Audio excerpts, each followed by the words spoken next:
It is high time for France to lift its knee off our neck and put an end to this unjust oppression. Centuries of misery, human trafficking, colonization, and neocolonization have caused immeasurable suffering. It's time to put an end to this cycle of oppression. It's high time for France to leave us alone. It's time for France to take a cue from its European neighbors and learn a valuable lesson in independence. Germany is the leading economic power in Europe, significantly surpassing France, which is ranked as the third or fourth largest economic power globally. Germany does not exploit any country, any colony. I can mention Italy, I can mention Spain, who had colonies before, but who do not exploit anyone, who do not interfere, who do not impose leaders in their former colonies. On what grounds does France believe it can continue to impose leaders on us and make choices on our behalf? This must come to an end.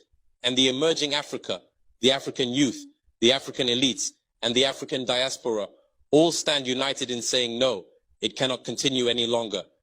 France's hypocrisy is evident and pervasive in daily life. Let's examine the cases of Mali and Chad as prime examples of this hypocrisy. In Chad, where the constitutional process has been interrupted, France applauded and its president visited to officially consecrate the new king's coronation ceremony. In Mali, where it is not the constitutional process that has been interrupted, but the transition process, France has condemned and even packed up its things to say that it is leaving Mali. That's hypocrisy. It's the double standard. It is the double language that France employs in its dealings with Africa. During our questioning of Mr. Jean-Yves Le Drian regarding the situation in Ivory Coast and France's decision to allow a third term, he provided a clear explanation. He stated that while he accepted the third term for Ouattara, he refuses it for Belarus.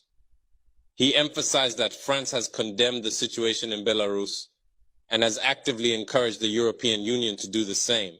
Le Drian explains that in Belarus, millions protested, unlike Ivory Coast, where there were no mass demonstrations on the streets. This is how France deals with African issues. Personally, we expect absolutely nothing from France.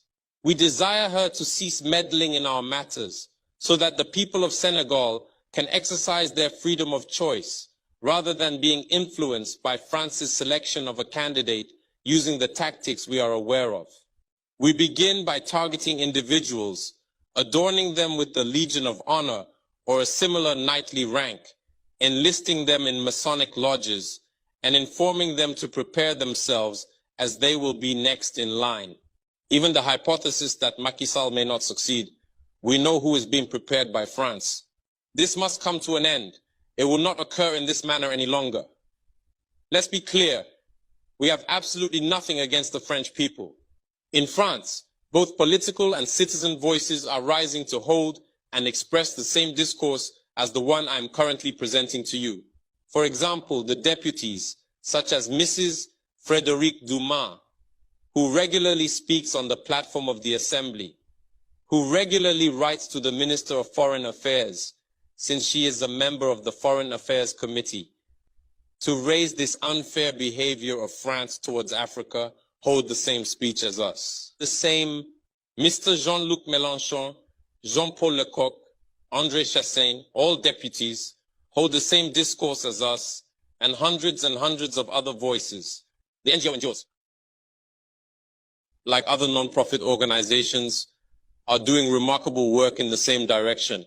We strongly urge France to listen to the voices that speak to it about our plan for a more collaborative, fairer, and sustainable partnership between Africa and France. It is crucial that we work together towards a future that is equitable, just, and environmentally conscious. If she listens, I believe we'll have beautiful days ahead in our collaboration together. If he doesn't know how to cut it, thinking he can continue to function like in the time of our grandfathers, this African youth no longer accepts it. France must make preparations for a definitive break and completely withdraw from Africa. Africa belongs to Africans, not France. She belongs to no one else, neither China, nor the United States, nor anyone else.